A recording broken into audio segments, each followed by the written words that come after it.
Thank you very much.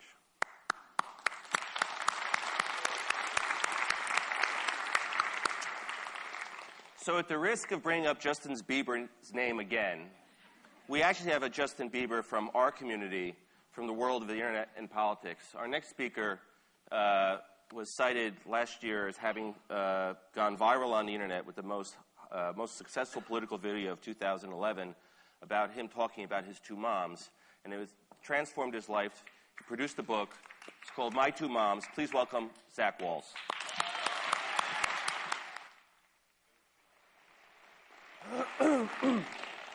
Thank you very much, Andrew.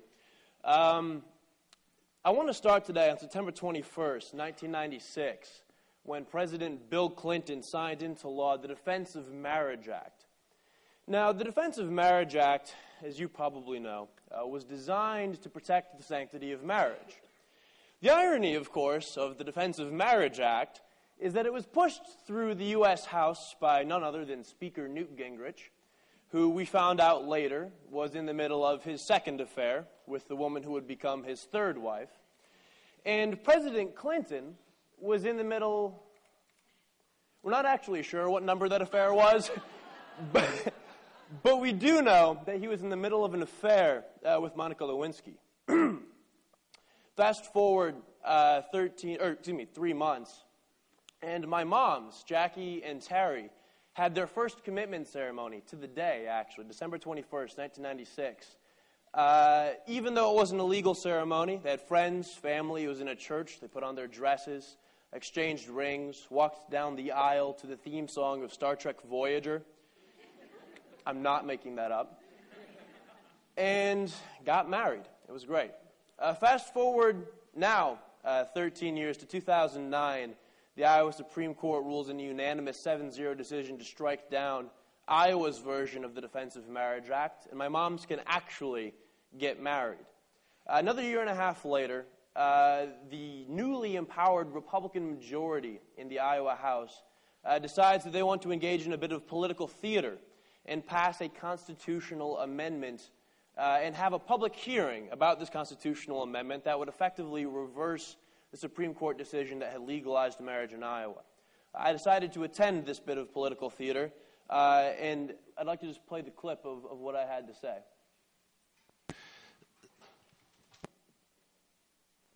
Eventually. Zach, just stand by a moment, and we'll be right there. All right. Mr. Chairman, my name is Zach Wahls. I'm a sixth-generation Iowan and an engineering student at the University of Iowa, and I was raised by two women. My biological mom, Terry, told her grandparents that she was pregnant, that the artificial insemination had worked, and they wouldn't even acknowledge it. It actually wasn't until I was born and they succumbed to my infantile cuteness that they broke down and told her that they were thrilled to have another grandson. Unfortunately, neither of them lived to see her marry her partner, Jackie, of 15 years when they wed in 2009. My younger sister and only sibling was born in 1994. We actually have the same anonymous donor, so we're full siblings, which is really cool for me. And I guess the point is that our family really isn't so different from any other Iowa family. When I'm home, we go to church together, we eat dinner, we go on vacations. But we have our hard times too. We get in fights. Actually, my mom, Terry, was diagnosed with multiple sclerosis in 2000. It is a devastating disease that put her in a wheelchair, so we've had our struggles. But, we're Iowans. We don't expect anyone to solve our problems for us. We'll fight our own battles. We just hope for equal and fair treatment from our government.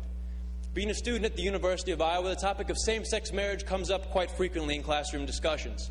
And the question always comes down to, well, can gays even raise kids? And the question, the conversation gets quiet for a moment because most people don't really have an answer. And then I raise my hand and say, actually, I was raised by a gay couple, and I'm doing pretty well. I scored in the 99th percentile on the ACT. I'm actually an Eagle Scout. I own and operate my own small business. If I was your son, Mr. Chairman, I believe I would make you very proud. I'm not really so different from any of your children.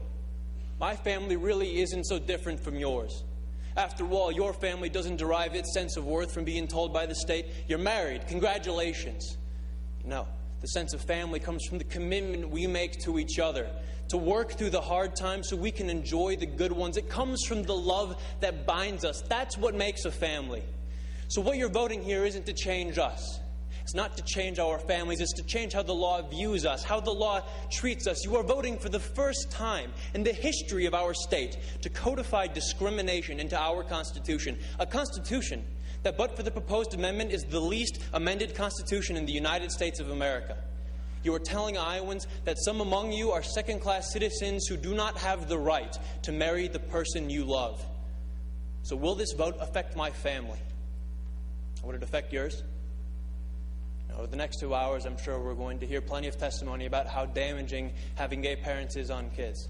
But in my 19 years, not once have I ever been confronted by an individual who realized independently that I was raised by a gay couple. And you know why? Because the sexual orientation of my parents has had zero effect on the content of my character.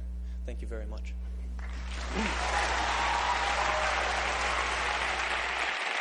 Thank you very much. Thank you. So the reason I wanted to play that entire clip was so, as a 20-year-old, I could stand on this stage and talk to you guys about the importance of being earnest. And not just to give a review of the amazing play by Oscar Wilde, which I highly recommend if you haven't seen it, but to talk about how that video wound up receiving the amount of play it did, about 20 million hits in 2011, and why that was the case, and then how that affects our community here today. So if you look at that video, I think the most prescient, observable trait is the ethos, the credibility, I think, that I bring to the stage. There's a certain level of credibility that, even though I'm only 19 years old in that video, I bring to the topic. I'm obviously, as I just said, a teenager, so I don't have this ulterior motive. I'm not trying to, pass some legislation that will, somehow benefit us in some huge way. I'm just standing up for my family. I also talk about being an Eagle Scout. Are there any other Eagles in the room today? That's awesome. Good to see you guys. And then is also, I think I'm a guy who loves my family.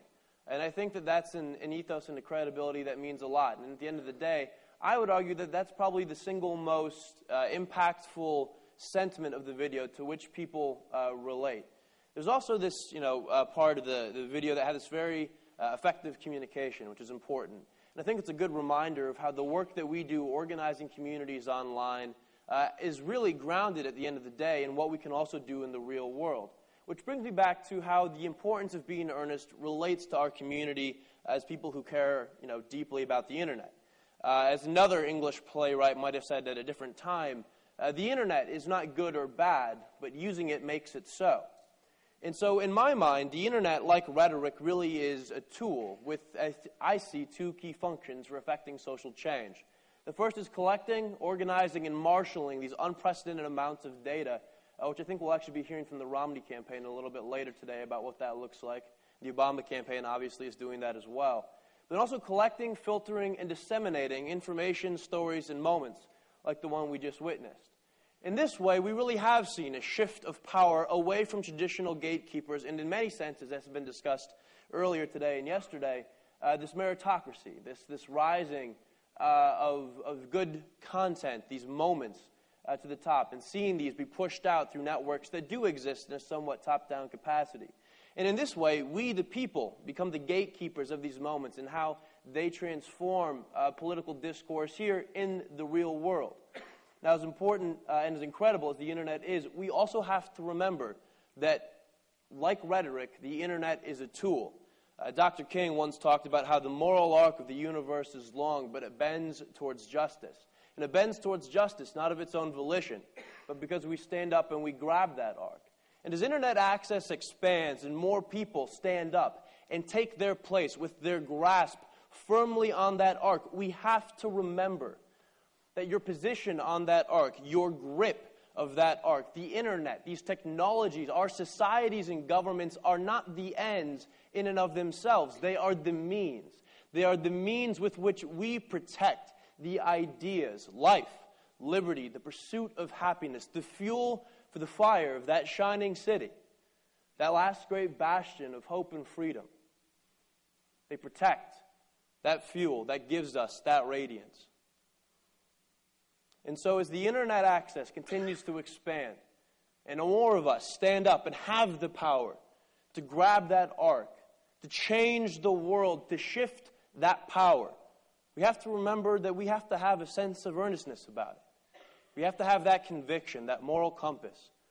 Because without that earnestness, what's the point? Why bother? Thank you very much.